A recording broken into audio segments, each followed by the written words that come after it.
normal. Bonjour à toutes et à tous, merci infiniment d'être présents pour ce webinaire. Je voulais aussi remercier les laboratoires Holist et les laboratoires Ivery qui se sont associés dans cette démarche afin de vous contacter. Et ce webinaire, cette présentation a été réalisée par Pascal Bossu, dont certains, grand nombre même d'entre vous doivent connaître, puisque Pascal Bossu est non seulement naturopathe, mais il enseigne aussi dans de nombreuses écoles de naturopathie.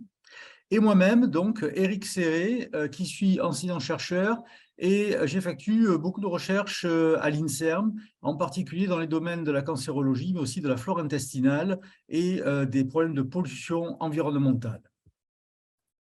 Alors, ce webinaire est dédié aux métaux lourds. Pourquoi? Parce que les métaux lourds constituent vraiment ce qu'on appelle un désastre sanitaire. En fait, ces métaux lourds sont réellement de partout. Et étant donné qu'ils sont naturellement présents dans notre environnement, eh bien, l'activité humaine fait que ces métaux lourds ont été extraits de notre Terre afin de les concentrer et d'en appliquer des propriétés physico-chimiques. Et en particulier, ils sont énormément utilisés en industrie. Et le fait de cette utilisation, eh bien, ils vont se retrouver dans l'air sous forme de nombreuses particules fines qui retomberont bien entendu sur le sol et contamineront la terre, mais aussi l'eau, et par voie de conséquence, les animaux et les végétaux que nous absorbons.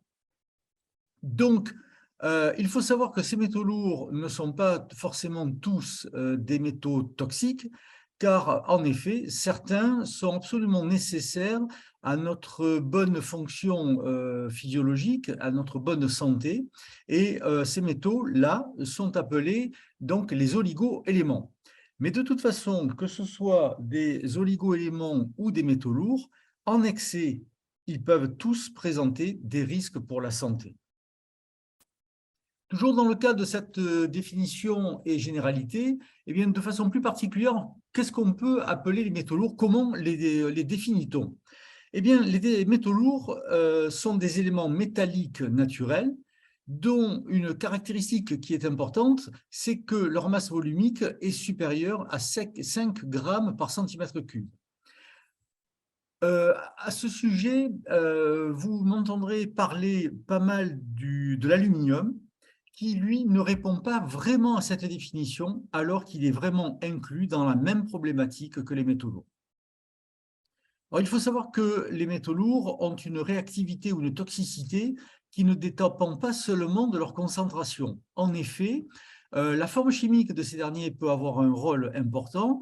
Je peux citer ainsi l'exemple du chrome qui peut se retrouver sous la forme du chrome 5 ou du chrome 6. Donc, un des deux est toxique et n'a rien à faire dans notre organisme.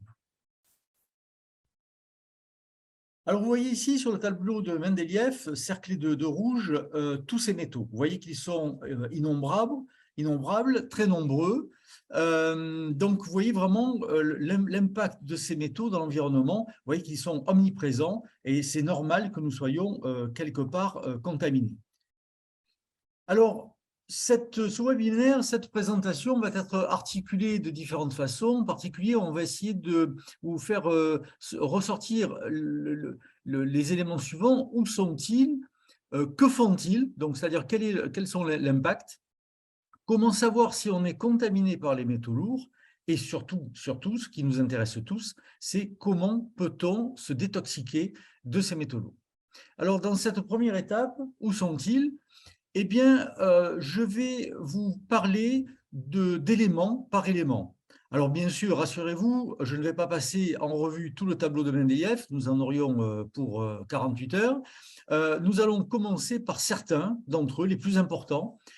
Et en particulier, je vais commencer l'aluminium. Rappelez-vous, je vous ai dit que l'aluminium répondait pas forcément à la définition stricte des métaux lourds, mais il est considéré comme un métal lourd.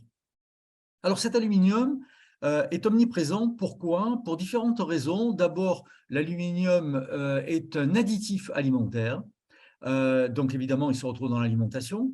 Mais rappelez-vous aussi, nous utilisons et nous avons dans les grandes surfaces des emballages, des rouleaux en aluminium dans lesquels nous pouvons envelopper des aliments.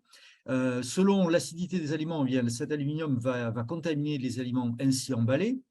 Nous avons toutes et tous mangé un bon coulis de grand-mère préparé dans des ustensiles de cuisine en aluminium, métal qui était très utilisé pour les ustensiles de cuisine à l'après-guerre. Et puis aussi, nous en retrouvons énormément dans l'eau. Pourquoi?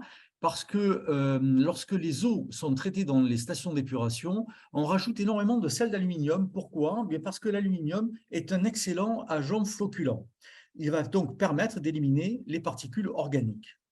À ce titre, nous aurons l'occasion, je crois, dans cette présentation, de vous parler aussi des boues de stations d'épuration, donc que l'on utilise notamment comme engrais. Donc, bien sûr, cet aluminium va aussi se déverser dans les champs de culture qui sont complètement envahis par ces boues d'épuration. Alors, les vaccins, bien entendu, beaucoup de luttes ont été menées depuis plusieurs décennies sur les vaccins. Pourquoi? Non pas par l'aspect anti-vaccinal, les gens ne sont pas forcément anti-vaccins, mais par contre, il est important de ne pas se faire vacciner avec des vaccins contenant de l'aluminium. Les produits vétérinaires, eux, en sont exempts, ce qui est tout à fait logique et normal. Mais pour nous, bien, beaucoup de vaccins contiennent de l'aluminium et ça aura effectivement des répercussions en santé. Alors cet aluminium se retrouve aussi dans les cosmétiques et déodorants, les médicaments antiacides. Rappelez-vous, dans les déodorants, beaucoup de cancers du sein ont émergé et l'aluminium a été directement impliqué. Les médicaments antiacides contiennent énormément de médicaments, alors pas tous, mais je mets en avant ici le Maalox. Pourquoi? Parce que le Maalox est énormément utilisé dans la population pour des problèmes d'acidité gastrique, mais ce Maalox est constitué d'hydroxyde d'aluminium. Et si on prend des doses maximales qui sont tolérables pour ce Maalox, eh bien, on arrive à prendre 4,8 grammes d'aluminium par jour. C'est-à-dire que c'est 480 fois plus que la dose hebdomadaire tolérable qui est de 1 mg par kilo. Donc, vous voyez que même avec des autorisations de mise sur le marché, eh bien, certains produits sanitaires de santé sont absolument toxiques. Alors, je mets aussi en exergue le lait en poudre pour bébé. Pourquoi? Parce qu'il y a quelques années, une étude anglaise a étudié différents laits en poudre pour bébé et on fait des recherches de métaux lourds. Et il se trouve que sur un grand nombre de marques de lait pour bébé, eh bien, un grand nombre d'entre eux, à peu près une dizaine, sont contaminés avec des métaux lourds et de façon non négligeable. Alors, voilà pour le chapitre de l'aluminium. Quelques mots pour d'autres métaux lourds comme l'arsenic. Alors, l'arsenic, lui, est un composé qui est vraiment très présent dans le sous-sol, en particulier de massifs anciens ou plus jeunes, tels que le massif central, l'Auvergne, bien sûr, les Vosges et les Alpes. Étant donné qu'il est très riche, il est très riche dans les sols, eh bien, il va naturellement contaminer l'eau. Et en partant de là, eh bien, il se retrouvera énormément dans tous nos aliments, en particulier tout ce qui est poisson, crustacés, le riz, les mollusques et bien d'autres choses. Le cadmium, lui, contrairement à l'arsenic, il est largement utilisé en industrie. Donc, sa principale source, est bien entendu l'activité humaine. Alors, pourquoi le cadmium se retrouve énormément dans l'environnement? C'est parce que d'abord, il est utilisé en métallurgie, et en particulier dans la métallurgie du zinc et du plomb, ce qui fait qu'on utilise beaucoup de cadmium. Dans les automobiles aussi, le cadmium est omniprésent et en particulier, on retrouve le cadmium dans des batteries et les accumulateurs. C'est un élément important dans le fonctionnement de ces concentrateurs en électricité. Le cadmium est aussi largement utilisé dans les peintures ou les pigments, ce qui fait que bien, dans toutes les maisons, on a beaucoup de cadmium. Avant, je vous rappelle que les peintures étaient contaminées au plomb. Ben voilà, on a enlevé le plomb et maintenant on a beaucoup de cadmium. Le cadmium s'échappe aussi de la combustion de tout ce qui est combustible fossile. Donc, étant donné qu'il est largement présent, ces combustibles, on les extrait du sol, et bien, voilà, ben, ils se retrouvent effectivement sous forme de fines particules qui s'évaporent lorsque on fait la combustion de ces éléments. Je vous avais parlé tout à l'heure des stations d'épuration avec l'aluminium. Eh bien, il faut savoir que dans ces bouts de stations d'épuration, grâce à l'aluminium, eh bien, on concentre beaucoup de particules, dont le cadmium. Donc, dans ces bouts de stations d'épuration que l'on épand sur les sols en les utilisant comme engrais, eh bien, on sème le sol avec du cadmium et de l'aluminium qui se retrouveront donc dans tous nos aliments. On va en trouver aussi dans les fruits de mer, dans les poissons. Alors, dans les poissons, une spécificité, c'est qu'il a été remarqué que le cadmium s'accumule pas mal dans les viscères, surtout donc l'intestin, foie, rein, et très peu dans le muscle. Donc, il est important dans le poisson de ne pas manger le foie du poisson. Le mercure. Alors, le mercure est un élément polluant qui est considéré comme polluant global. En effet, ce mercure va contaminer absolument tous les écosystèmes, qu'ils soient terrestres ou marins, et va donc se retrouver dans la végétation, dans le sol, zone humide, neige et océan. Il faut savoir que l'aluminium s'accumule dans l'Arctique à raison de 200 tonnes environ par an. Alors l'aluminium en lui-même, le mercure en lui-même n'est pas dramatique, mais ce qui est grave, c'est que l'aluminium en milieu aquatique va se transformer en méthylmercure. Et c'est le méthylmercure qui, lui, va s'accumuler dans la chaîne alimentaire, en particulier eh bien, dans les poissons. Et vous le savez déjà, vous êtes informé à ce sujet, tous les gros poissons, donc les gros prédateurs, comme le thon, l'espadon, sont bourrés de mercure. Le mercure, on va le retrouver énormément aussi dans les lampes à basse consommation. Ça va être un élément principal de leur fabrication. Donc, lorsqu'une lampe casse, eh bien, partez vite en courant, ouvrez les fenêtres, ventilez pendant longtemps, car sinon, vous allez être contaminé de façon massive avec du mercure. Les amalgames dentaires, eh bien, oui, vous lisez bien. Chaque année, depuis des décennies, environ 17 tonnes de mercure sont concentrées dans la bouche des Français. Alors aujourd'hui, on utilise de moins en moins les amalgames dentaires au profit de résines. Alors ces résines, eh bien, on découvrira probablement dans les années à venir que ce sont peut-être des activateurs de récepteurs oestrogéniques ou autres, mais pour le moment, le sujet est le mercure, donc les Français sont bourrés de mercure. Alors heureusement qu'en 2025, l'arrêt du mercure est programmé. Le plomb. Alors le plomb, lui aussi, est un élément hyper représenté dans les contaminants des métaux lourds. Le plomb, c'est un petit peu le même combat que le mercure, et c'est un polluant un peu global parce qu'il se retrouve absolument dans tous les compartiments de la biosphère. Ce plomb a largement été utilisé depuis la naissance des moteurs à explosion, puisqu'on utilisait le plomb pour ses propriétés antidétonantes jusqu'aux années 90. Un petit aparté à ce sujet, c'est qu'aux années 90, le plomb a été supprimé de l'essence et on a rajouté du benzène, ce qui a été assez dramatique. D'ailleurs, à cette époque-là, je m'étais intéressé immédiatement à étudier l'effet des nouveaux produits essence sur la santé, car bien entendu, tous ces produits ajoutés dans l'essence en substitution du plomb causaient énormément de leucémie. D'ailleurs, c'est à partir des années 90 que les leucémies ont explosé. Alors, lorsqu'il y a eu énormément de données cliniques à ce sujet, bien, ils ont supprimé cet ajout, ce produit de l'essence pour le remplacer par autre chose. Donc, le plomb est principalement émis dans le secteur industriel, vous l'avez compris, métallurgie, production de matériaux et utilisation de minéraux non métalliques. Alors, nous arrivons au deuxième volet de cette présentation. Nous avons vu où sont-ils. Et bien maintenant, nous allons résumer leur action et leur impact physiologique. Alors, que font-ils? Vous voyez, ici, nous avons listé différents métaux, mercure, titane, plomb, cadmium, etc.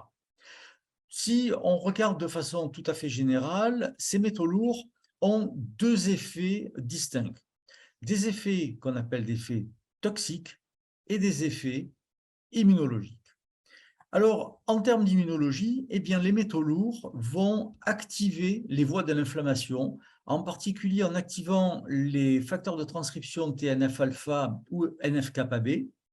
Ces facteurs de transcription sont des protéines qui, lorsqu'elles sont activées, vont induire l'expression de certains gènes, et en particulier les gènes qui codent pour toutes les cytokines inflammatoires, comme l'interleukine 1 bêta, l'interleukine 6, l'interleukine 8, 9, on pourrait l'interféron, etc. En considérant les effets toxiques, eh bien, les métaux lourds vont déclencher une production massive de radicaux oxygénés superoxydes, de NO, mais aussi les métaux lourds vont faire du mimétisme toxique. Alors, on va voir ça de façon un peu plus précise. Eh bien, les métaux lourds vont être capables d'activer des récepteurs hormonaux. Et donc, qui dit activation de récepteurs hormonaux, dit bien évidemment activité d'hormones, comme si c'était des hormones. Et donc, on va activer énormément de choses dans l'organisme et de voies de signalisation qui pourront conduire à des problèmes, bien entendu, de santé lorsque ces récepteurs hormonaux sont activés en permanence. Donc, les autres effets toxiques, eh bien, ce sont des oxydations de membranes, des atteintes sur l'ADN, des activations hormonales, comme on l'a vu, de récepteurs hormonaux. Ça va endommager les mitochondries, qui, je vous le rappelle, sont des usines à énergie et sont vraiment des éléments absolument fondamentaux dans notre organisme et dans notre vie.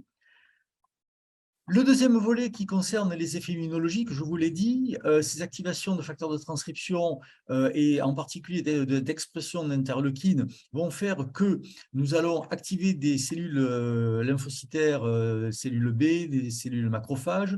Nous allons avoir des atteintes aussi du système nerveux et bien sûr avoir des implications dans l'hypophyse, l'hypothalamus, et voilà. Alors que ce soit des effets immunologiques ou des effets toxiques, cette activation permanente de voies physiologiques fait que nous allons avoir des répercussions en santé. Alors, ces répercussions, nous les avons, Pascal et moi-même, séparées en 4 parties. En particulier, nous avons regardé tout ce qui est système immunitaire.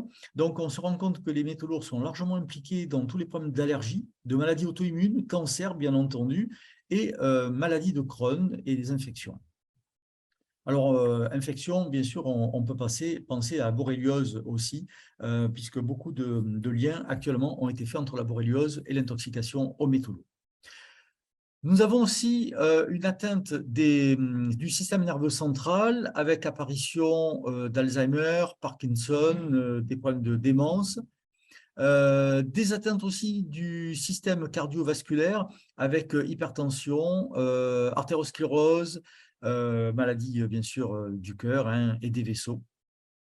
Et nous avons enfin des désordres physiologiques à partir pour des problèmes du système musculaire et squelettique, et aussi des maladies hormonales dans lesquelles on inclut bien entendu le diabète, l'hyper- et l'hypothyroïdie aussi.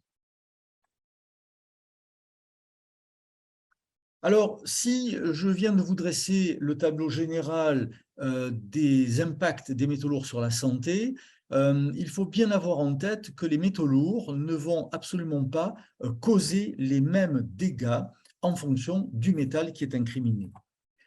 Et ce tableau-là, que nous avons fait avec Pascal, eh bien, vous montre pour chaque métal les différents impacts sur différentes parties de notre corps. Vous voyez par exemple que l'aluminium a des implications en neuro. Alors en particulier, l'aluminium est largement impliqué en Alzheimer et Parkinson et en cancéro.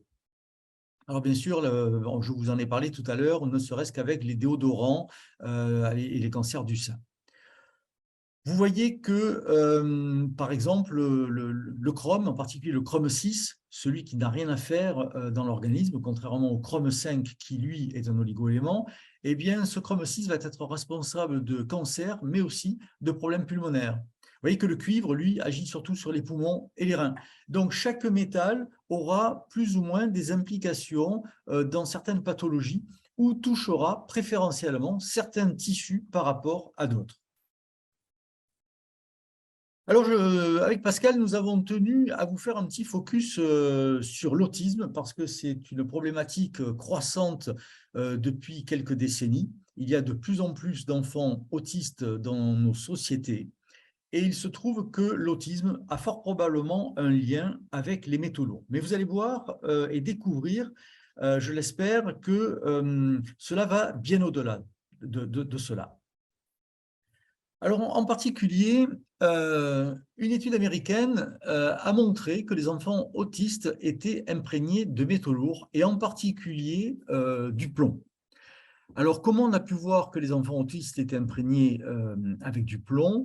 Eh bien, c'est qu'en bas âge, eh bien, ces enfants, on a récupéré leurs dents de lait et on a pu ainsi analyser en profondeur les dents de lait dans la pulpe. Et c'est là où on s'est rendu compte que leurs dents étaient contaminées énormément avec le plomb.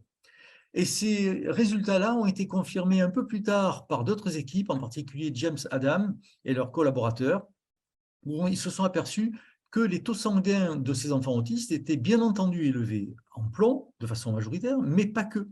Et ils voyaient que sur une étude clinique très sérieuse qui impliquait 44 enfants contrôle et 55 enfants autistes, eh bien on s'aperçoit que les autistes ont bien sûr énormément de plomb dans les globules rouges et dans les urines, mais ont aussi beaucoup de thallium dans le sang, de tungstène, d'étain et d'autres. Mais là, je vous ai marqué donc les principaux.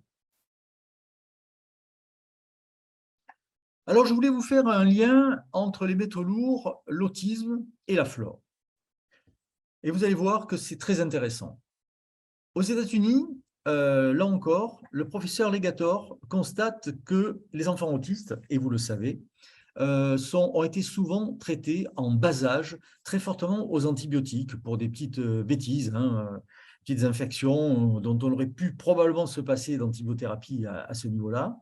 Et ces enfants traités aux antibiotiques ont aussi, ces enfants autistes, beaucoup de troubles intestinaux, de porosité intestinale et autres. Alors, ces enfants, bien entendu, sont tous contaminés avec des métaux lourds. En particulier, on le voit ça dans les dents de lait, je vous en ai parlé.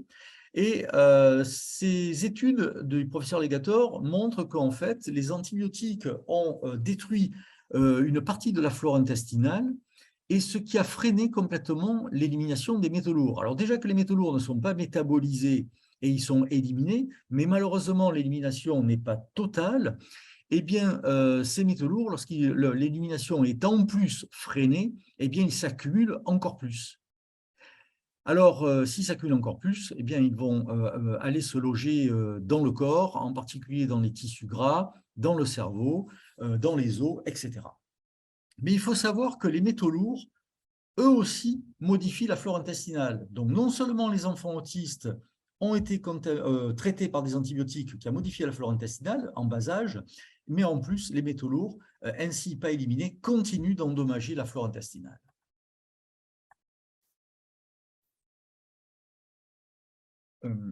Excusez-moi.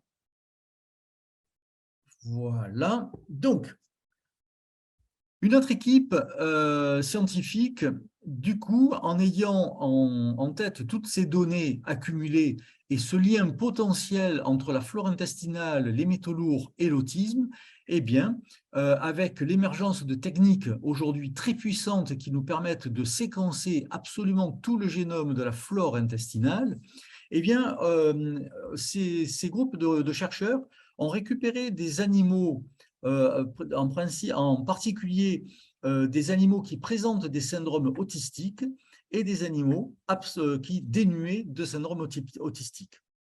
Leur flore intestinale a été analysée, génome par génome, et on s'est rendu compte que, en fait, les souris autistes qui présentaient des syndromes autistiques avaient une flore dépourvue en Bacteroides fragilis. Alors, bien entendu, l'idée est de se dire, mais si ces animaux sont dépourvus de Bacteroides fragilis, eh bien, si on colonise, alors bien sûr, ce n'est pas une injection dans le corps, hein, c'est une colonisation de Bacteroides fragilis dans le tube digestif de la souris. Donc, on implante, on fait ce qu'on appelle une greffe fécale chez ces animaux autistes, et bien on se rend compte que ces animaux autistes redeviennent absolument normaux. Donc, les syndromes autistiques disparaissent uniquement par colonisation de ces bactéries, de ces souris au niveau du tube digestif par Bacteroides fragilis. Alors, l'analyse de la flore et du métabolome, qu'est-ce que c'est? Eh bien, le métabolome, pour vous en toucher deux mots, le métabolome est une technique qui permet d'analyser tous les composés présents dans le sang, dans les urines, par exemple. Donc, ce sont des gros appareils comme des spectres de masse couplés à des HPLC, etc., qui vont permettre de fractionner absolument toutes les molécules et on va pouvoir analyser donc absolument toutes les molécules présentes dans le sang, par exemple. Et lorsque on analyse le métabolome des souris autistes, on se rend compte que ces souris autistes ont un taux de 4-éthylphénylsulfate ou 4-EPS 46 fois plus important chez les autistes que chez les souris non autistes. Il faut savoir que ce 4-EPS est en fait un analogue du crésol P chez l'humain. Alors, bien entendu, si ces souris autistes ont 46 fois plus de 4-EPS, c'est facile de se dire, mais si je prends une souris normale, non autistique, si je lui injecte cette fois-ci en intramusculaire, par exemple, du 4-EPS, que va-t-il se passer? Eh bien, lorsqu'on injecte du 4-EPS chez ces souris normales, les syndromes autistiques apparaissent. Donc, vous voyez que nous venons de faire le lien entre l'absence ou la présence d'une bactérie, Bacteroides, mais aussi une présence ou une absence de 4-EPS chez les autistes par rapport aux souris normales. Alors maintenant, bien entendu, eh bien, si on prend des bactéries autistes, qu'on les colonise par Bacteroides fragilis, eh bien, qu'est-ce qui se passe? Ça, on le sait, on a vu que Bacteroides supprimait le syndrome autistique. Nous avons des souris normales. Mais en plus de ça, nous retrouvons un taux normal de 4-EPS et une meilleure imperméabilité intestinale. Donc, vous voyez que le fait d'avoir colonisé ces souris par Bacteroides fragilis fait que nous avons régulé le taux de 4-EPS qui était 46 fois plus important chez les souris autistes. Donc, vraisemblablement, Bacteroides fragilis est en lien directement avec la régulation du 4-EPS. Alors, bien sûr, tout cela nous ouvre la voie à des espoirs de greffe fécale chez des enfants autistes. Bien entendu, on va essayer, enfin quand je dis on, les chercheurs vont essayer certainement de regarder chez les enfants autistes, est-ce que Bacteroides fragilis est vraiment impliqué dans l'autisme? Beaucoup de travaux actuellement se déroulent. Voilà, donc vraiment un espoir de greffe fécale pourrait voir le jour chez les enfants non autistes. Mais de toute façon, les enfants autistes sont largement contaminés aux métaux lourds. Vous avez compris le message et aussi vous avez, j'espère, compris les liens entre les métaux lourds, les antibiotiques, les problèmes de la flore et l'impact sur l'autisme. Alors maintenant, nous arrivons à ce troisième volet qui est important, c'est comment savoir si l'on est contaminé. C'est une question fondamentale, bien entendu. Alors, que faire? puisque les métaux lourds ne sont pas métabolisés. Une grande partie d'entre eux, 70, 80%, 85% peuvent être éliminés directement par les selles, par les urines. Mais tout ce qui n'est pas éliminé va bien entendu se stocker dans notre corps. Alors, ces métaux lourds vont aller dans les tissus gras, donc dans notre masse graisseuse, qui est, je vous le rappelle, une grande poubelle, même si il y a grâce aux acides gras, énormément de signalisation hyper importante dans la physiologie humaine. Le tissu gras sert aussi, en raison de sa nature hydrophobe, sert énormément de lieu de stockage à tous ces toxiques qui sont souvent de nature hydrophobe. Alors, ces métaux vont se retrouver dans le tissu gras, mais bien entendu, le cerveau qui est une grosse masse graisseuse. Alors, bien entendu, je dis impossible, parce que vous voyez bien, que vous comprenez bien qu'on ne va pas faire un carottage dans le cerveau des patients pour savoir s'ils ont des métaux lourds dans le cerveau. Alors, on pourrait bien entendu chercher les métaux lourds dans le sang, les urines et dans les selles. Ça, c'est tout à fait possible. Mais ce n'est pas toujours représentatif. Pourquoi? Eh bien, imaginez, vous êtes contaminé avec des métaux lourds. Les métaux lourds circulent, s'éliminent et se stockent. Mais si vous réalisez les analyses dans le sang, les urines ou les selles après le stockage, eh bien, ces métaux lourds ne vont pas forcément tourner dans le corps. Et donc, vous n'allez pas forcément en voir dans le sang ou les urines. Et ce n'est pas parce que vous n'en voyez pas que vous n'êtes pas contaminé. Ce qui veut dire que les analyses réalisées dans le sang, les urines et les fesses, eh bien, ne sont pas forcément représentatives. Alors, par contre, pour certains métaux lourds, et notamment pour les enfants qui ont été contaminés avec de la peinture dans des vieux immeubles, ça c'est assez fréquent, eh bien, on fait une plombémie. Donc, la plombémie est vraiment donc la recherche de plomb dans le sang, et c'est quelque chose qui reste toujours d'actualité, qui se fait et qui est un bon examen. Alors, les cheveux. Alors, les cheveux, pourquoi pas? Pour moi, c'est quelque chose d'abord qui n'est pas invasif, et qui donne une moyenne sur les 3 derniers mois de vie du patient. Rappelez-vous, la pilule du viol, qui a été largement et qui est toujours utilisée par ces violeurs. Pourquoi? C'est parce que cette pilule a une demi-vie pharmacologique très, très, très courte. Et 1 heure après les méfaits, lorsque on fait une prise de sang à la victime de viol, eh bien, on ne va pas trouver cette pilule du viol. Par contre, on s'est rendu compte que dans les cheveux, eh bien, les cheveux contenaient encore cette pilule. Pourquoi? Parce que les cheveux stockent.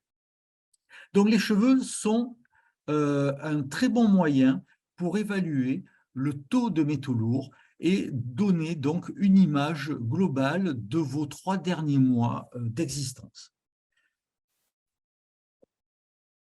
Alors, ce 4e volet, c'est comment se débarrasser des métaux lourds. Bien entendu, c'est quelque chose qui nous intéresse toutes et tous. Nous savons que nous sommes tous contaminés. D'ailleurs, je ne vous l'ai pas dit au début de cette présentation, moi je m'intéresse aux métaux lourds depuis à peu près les années 2012-2013. J'ai participé à la première mise au point d'un complément alimentaire pour détoxifier les métaux lourds en 2015, et depuis je n'ai cessé de travailler dans ce domaine.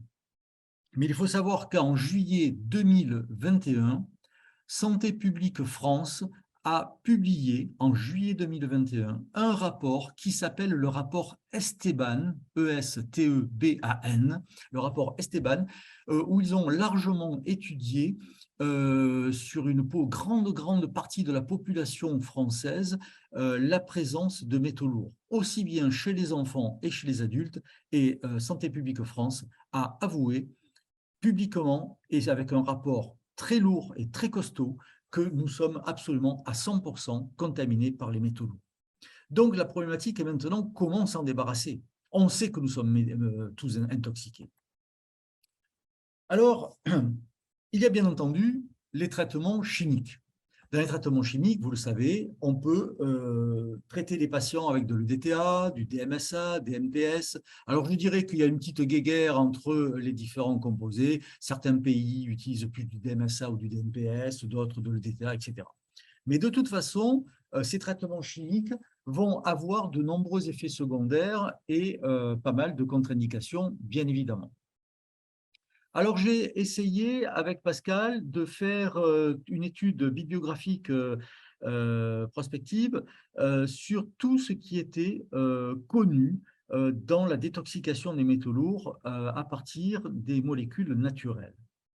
Alors, nous avons été assez surpris parce que finalement, la bibliographie est assez riche là-dedans et nous avons trouvé énormément de choses. Mais il y a dans ces études scientifiques qui ont été publiées des études qui sont plus ou moins consistantes, plus ou moins solides, plus ou moins bien réalisées. Alors, nous n'allons pas bien entendu passer en revue absolument tous les composés naturels. Je vais vous parler de certains éléments, en particulier coriandre fraîche ou teinture mère de coriandre. Alors, vous voyez que ça a été publié en 2001 dans une revue d'ethnopharmacologie. C'est une étude qui montre surtout l'effet préventif de la coriandre fraîche, mais plus prévention que détoxication. On entend beaucoup parler aussi de vitamines C et E, donc ça a été validé scientifiquement, mais là encore, ces vitamines-là sont utilisées plus pour prévenir des effets délétères des métaux lourds, en particulier en réduisant le stress oxydatif. Mais pas de publication réellement bien menée sur l'élimination, donc la détoxication. On parle aussi de régime alimentaire, mais les régimes alimentaires sont intéressants vraiment en prévention, beaucoup plus qu'en détoxication. Alors, j'en viens à parler de la zéolite.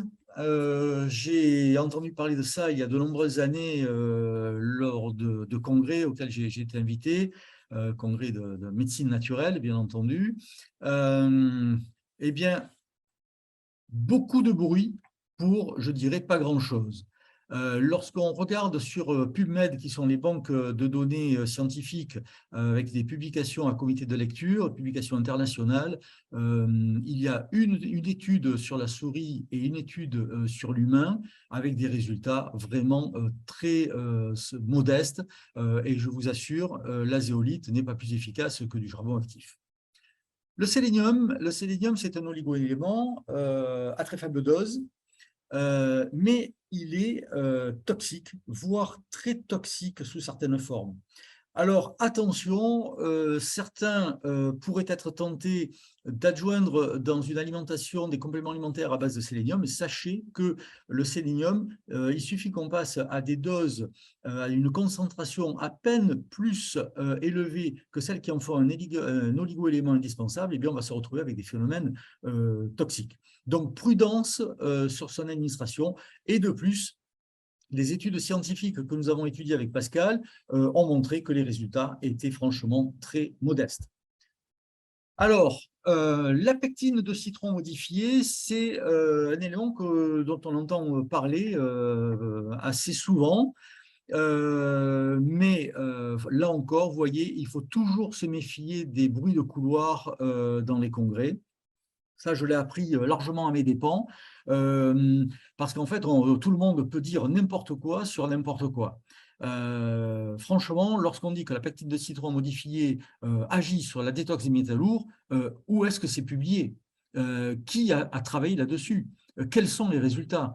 Eh bien, la seule publication trouvée sur cette pectine de citron, c'est une publication ancienne. Ce n'est pas parce que c'est ancien que ce n'est pas bon, hein, bien entendu, mais c'est une étude clinique peu conforme. Pourquoi? Parce que d'une part, l'échantillon analysé est très faible, c'est-à-dire, donc, c'était à mon souvenir 4-5 personnes. On ne fait pas une étude clinique avec 4-5 personnes. Et en plus de ça, il n'y avait aucune validation contre un placebo.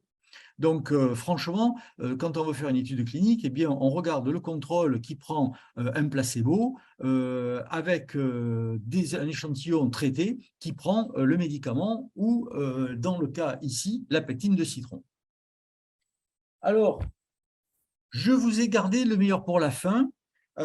Pourquoi? Eh bien, c'est parce que j'ai essayé de voir quels étaient les compléments alimentaires, ou du moins les actifs naturels, qui étaient le mieux documentés scientifiquement et dans des revues vraiment scientifiques de bon niveau, avec des études très solides et très consistantes.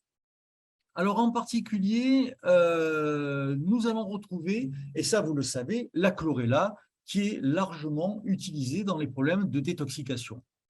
Alors la chlorella, je vous ai simplement montré quelques publications, hein, vous voyez, donc on ne va pas toutes les citer, il y en a énormément. Alors je vais attirer quand même votre attention sur la problématique de la chlorella. La chlorella est excellente dans la détoxication de métaux lourds. Et si vous donnez à vos patients de la chlorella, vous avez raison. Mais, et ce n'est pas un mais qui est des moindres, c'est que la chlorella, si elle est toxique les métaux lourds, bien entendu, lorsqu'elle est cultivée en milieu naturel, elle chélate, elle aussi, les métaux lourds. Donc, si vous voulez donner à vos patients de la chlorella qui est gavée de métaux lourds pour les débarrasser de métaux lourds, eh bien, vous n'avez pas fait un bon choix. Donc, ça veut dire que la chlorella reste super importante dans l'action de détoxiquer un patient, mais attention, pas n'importe quelle chlorella, et il va falloir être sûr de l'absence de métaux lourds dans la chlorella que vous communiquerez à vos patients. L'acide alpha-lipoïque, qui est un élément fabriqué à partir de cystéine, que l'on retrouve énormément dans les crucifères en particulier, donc les choux de Bruxelles, etc. Eh bien, c'est une molécule qui, elle aussi, a été largement documentée scientifiquement. Vous voyez ici une petite liste avec des titres uniquement de publications scientifiques. C'est donc quelque chose qui a été largement utilisé. L'ail des ours, là aussi, nous avons un composé naturel largement intéressant, très bien documenté scientifiquement. Donc là, je vous fais un petit résumé d'une étude qui était vraiment très bien menée au niveau scientifique, donc je vous la résume avec un tout petit schéma. Il y a des rats à qui on a donné de l'eau contaminée avec différents métaux lourds comme le mercure, cadmium, plomb. Mais ces rats étaient soit supplémentés en ail des ours, soit non supplémentés en ail des ours. Et quand on regarde les résultats dans les groupes d'animaux non supplémentés ou supplémentés en ail des ours, lorsqu'ils subissent tous les deux une intoxication métaux lourds, on se rend compte qu'il y a une diminution très forte des métaux lourds dans le foie, ainsi qu'une diminution très forte des lésions tissulaires causées par les métaux lourds, et ce, dans les animaux qui étaient supplémentés en ail des ours. Donc, vous voyez que l'ail des ours a protégé largement les animaux des intoxications par le mercure, cadmium, plomb. Alors, nous avons créé, à partir de 2015, avec mon laboratoire de recherche, à la demande des laboratoires Ivory, nous avons créé un produit, le Métostop. Nous avons contribué donc à l'élaboration.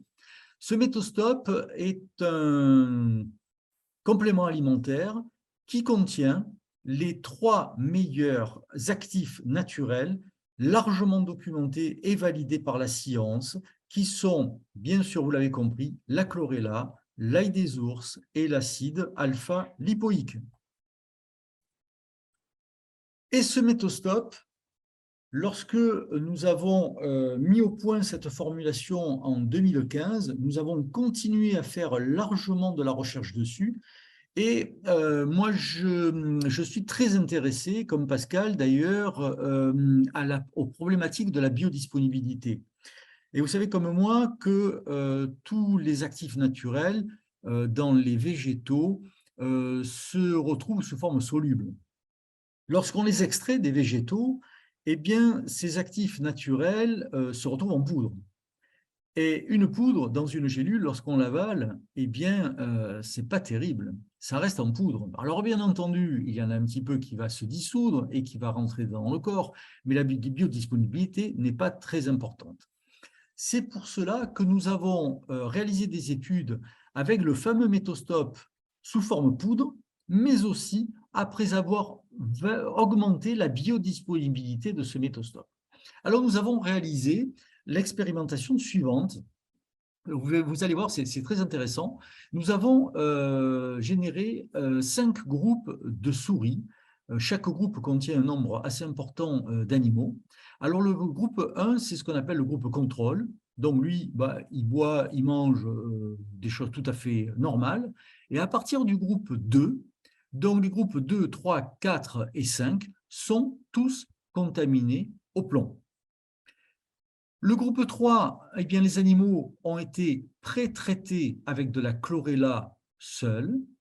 Le groupe 4 avec le méthostope biodisponible et le groupe 5 avec le méthostope sous forme poudre.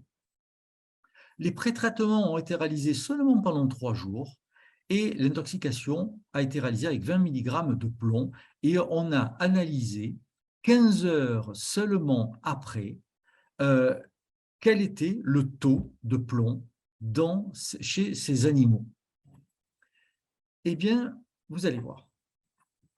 On a regardé différents tissus, foie, cerveau, poumons, reins, sang, sel, urine, etc., etc. Vous voyez le groupe 1, c'est le groupe contrôle. Il n'a pas été contaminé au plomb.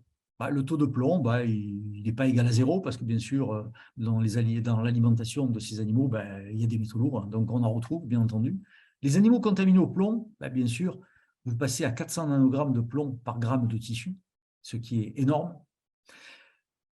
Lorsque vous traitez ces animaux avec la chlorella, vous voyez que vous avez une petite diminution. Lorsque vous traitez les animaux par le méthostope en poudre, c'est encore un peu plus faible, mais avec le méthostope biodisponible, c'est encore plus faible. Ça, c'est dans le foie. Mais dans le foie, les métaux lourds restent relativement bien stockés et toutes les études scientifiques montrent que le foie reste quand même encore pas mal contaminé. Dans le cerveau, le plomb, chez le groupe 1, les contrôles, on n'en trouve quasiment pas. Dans le cerveau, vous avez énormément de plomb. La chlorella diminue grandement le taux de plomb dans le cerveau.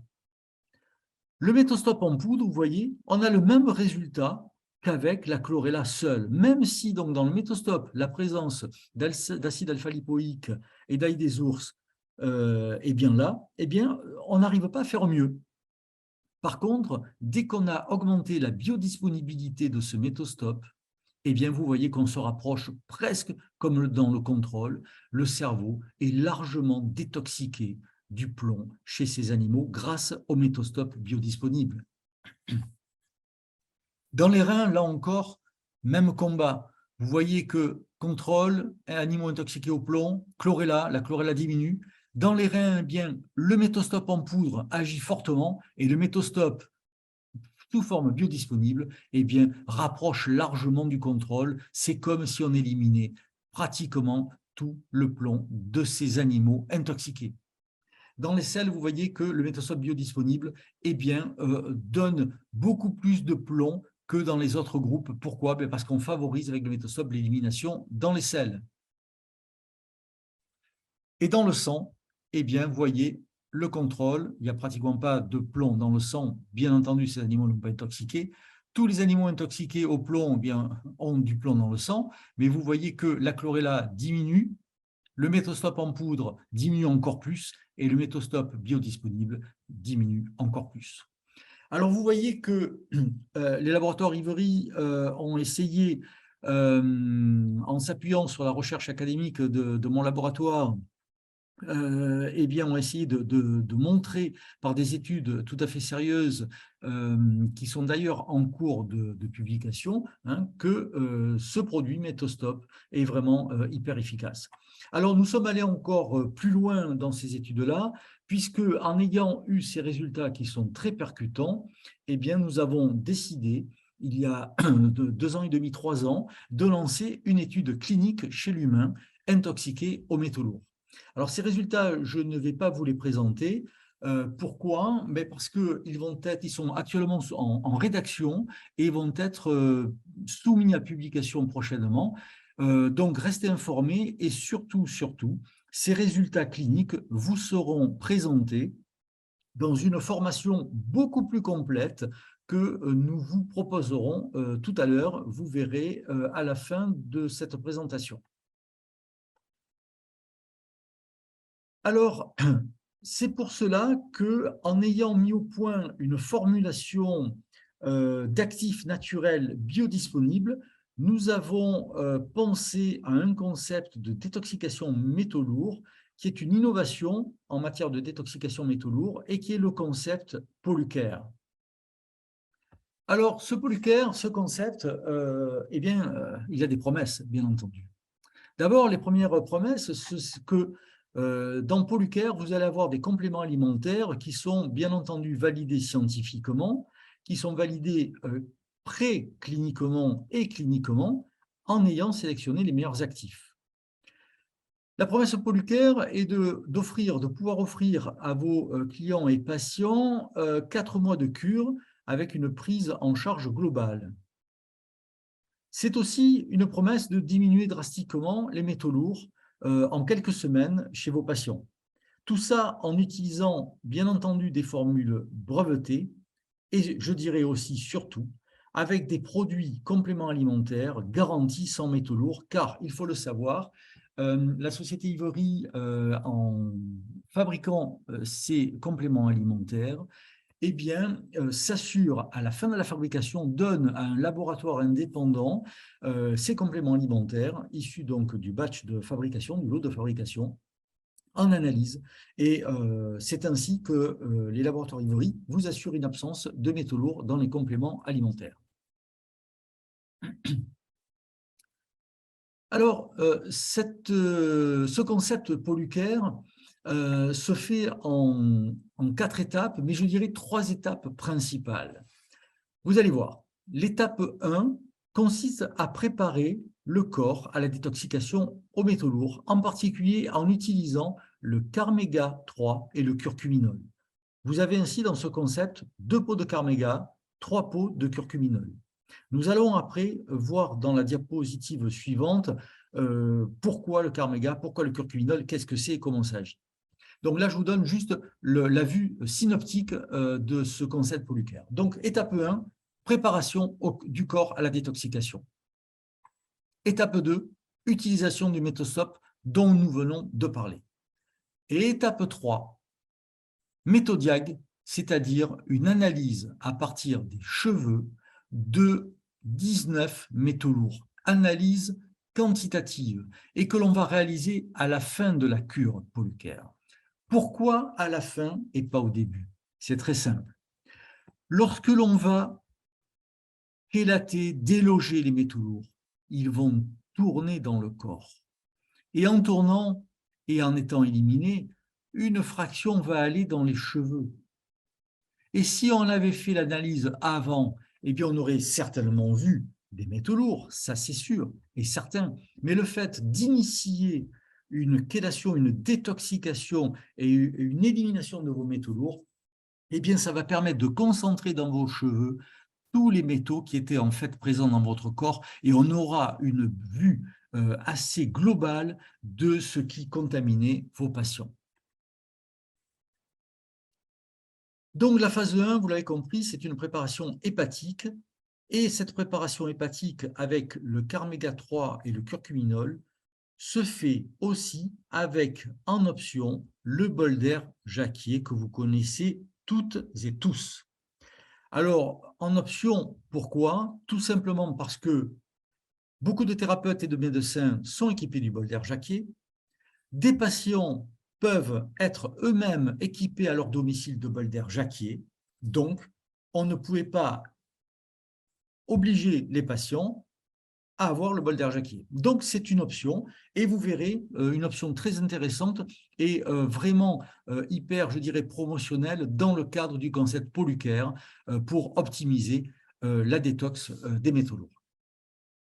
La phase 2, c'est donc la détox métaux lourds avec l'option, là aussi, bol d'air Jacquier, l'analyse méthodiag et je vous ai dit 4 phases et 3 phases principales. La 4e phase, pourquoi? Eh bien, en fonction du taux de métaux lourds trouvé dans vos cheveux, eh bien, lorsqu'on voit que le taux de métaux lourds dans les cheveux est vraiment important, on peut s'autoriser à penser, comme disait notre cher Coluche, que eh bien, nous avons encore des métaux lourds à éliminer. Donc, on peut faire une cure complémentaire ou d'entretien, toujours en association avec le bol d'air, bien évidemment. Alors, le bol d'air jacquier, pourquoi? Eh bien, Ivery et Holist ont voulu mutualiser leur savoir et leurs données scientifiques en fait pour optimiser les effets de la cure Polucaire. Alors, comme me disait un jour mon ami Pierre Mathieu, qui nous écoute peut-être ce soir, eh bien, si on peut se passer de manger pendant longtemps, 1 mois, 2 mois, on ne peut pas se passer de boire plus que quelques jours, mais respirer, eh bien là, ça ne peut pas durer très longtemps. Après quelques minutes, ça ne va plus, vous le savez. Donc, le bol d'air est un système qui permet donc d'oxygéner les cellules grandement. Donc, ce bol d'air, toutes les études réalisées ont montré que ça limite le stress oxydatif, que ça augmente la respiration mitochondriale, que ça va bien entendu mieux préparer les cellules et notre corps à être détoxiqués par les métaux lourds. Et puis l'étude scientifique que mon laboratoire a réalisée aussi avec le Holist montre que le bol d'air jacquier active les sirtuines, qui sont les gènes dits de la jeunesse, et nous avons analysé ça en biologie moléculaire et génétique. Donc vraiment, le bol d'air jacquier, grâce à son pouvoir d'oxygénation cellulaire, permet de maintenir en bonne forme et en forme parfaite toutes nos cellules qui sont ainsi encore plus prêtes à être détoxiquées.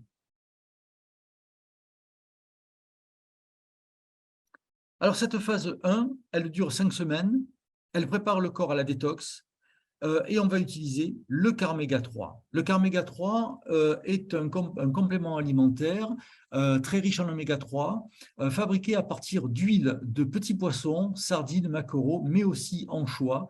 Ce Carméga 3 est très largement dosé en DHA EPA, ce qui fait que ce complément alimentaire Carméga 3 a droit à à des allégations médicales, en particulier sur la protection du système cardiovasculaire et cerveau. Et vous comprenez pourquoi on a choisi les oméga 3 dans la préparation à la détox, parce qu'il est fondamental de protéger notre cœur, les vaisseaux et notre cerveau de la détoxication. Le curcuminol est un complément alimentaire réalisé à partir de curcuma d'origine agriculture biologique, bien que le curcuminol n'ait pas le label bio. Pourquoi? Mais parce qu'en plus du curcuma d'origine agriculture biologique, il a été ajouté de la curcumine, elle aussi issue de curcuma biologique, de la curcumine purifié. Et dès lors qu'on a un actif purifié dans un complément alimentaire, on n'a pas le droit d'alléguer comment dirais-je, une allégation bio, agriculture biologique. La curcumine, bien entendu, prévient de l'inflammation, notamment du foie, mais pas que. Elle prépare aussi le foie à l'élimination des métaux lourds. Vous le savez, la curcumine active la sécrétion de la vésicule biliaire. Et la curcumine, chose que j'ai découvert en recherchant en faisant la bibliographie sur tous les éléments naturels en lien avec les métaux lourds, eh bien j'ai découvert que la curcumine avait une propriété, elle aussi, de chélation de métaux lourds.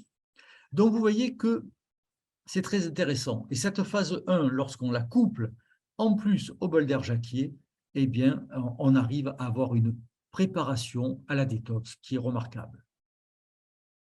La phase 2, elle dure de 3 à 6 mois. Elle utilise bien entendu le méthostop, dont je vous ai largement parlé tout à l'heure, qui est validé scientifiquement au niveau préclinique, au niveau clinique, et qui est biodisponible avec un brevet. Nous avons dans chaque capsule de méthostop de la chlorella, parce qu'elle va stimuler le foie, les reins, elle va participer grâce à son pouvoir de chélation à l'élimination des métaux lourds et des toxines. La chlorella sélectionnée par les laboratoires Ivory est très riche en chlorella growth factor, qui est un facteur de croissance de chlorella qui a des répercussions très importantes et très bénéfiques en santé. Et vous voyez que dans la chlorella sélectionnée par Ivory, nous sommes à 2,07 contre 1,05 dans les spécifications standards. L'ail des ours contient 60 mg. L'ail des ours est très riche en composés soufrés, d'où son pouvoir important dans la chélation. L'ail des ours est très riche en diayle disulfide, qui va donc chélater largement les métaux lourds. Donc, Ivory a sélectionné l'ail des ours sauvages issu de la cueillette. Enfin, l'acide alpha-lipoïque, 25 mg dans chaque capsule, sous forme biodisponible, élimine et va déloger les métaux lourds en profondeur. Pourquoi? Parce que l'acide alpha-lipoïque est un composé qui est capable de passer la barrière encéphalique et va agir aussi en détoxiquant, en puissant antioxydant. Pardon. Voilà. Donc, l'acide alpha-lipoïque est bien sûr la forme active de l'acide alpha-lipoïque, puisqu'il existe deux formes, celle sélectionnée par les laboratoires Ivory, bien sûr la forme active, et issue de plantes crucifères telles que le chou ou le brocoli. La phase 3, vous l'avez compris, et vous le savez maintenant pourquoi on réalise cette phase 3 à la fin de la détoxication. Donc, on prend des cheveux et on va analyser par des gros appareils, en collaboration avec l'université, à Marseille, faculté de pharmacie de Marseille. Nous allons réaliser le dosage quantitatif de 19 métaux lourds, dont certains oligo-éléments. Donc, voilà le concept Polucare, qui est une cure complète, efficace à proposer à vos patients. Vous voyez ici donc la présentation, le coffret, avec un guide complet et vraiment très bien réalisé, guide des métaux lourds, avec tous les compléments alimentaires, bien sûr, à proposer, avec en option le bol d'air Jacquier de chez Holist. Vous voyez donc la présentation sur un coffret vraiment très joli avec tous vos produits.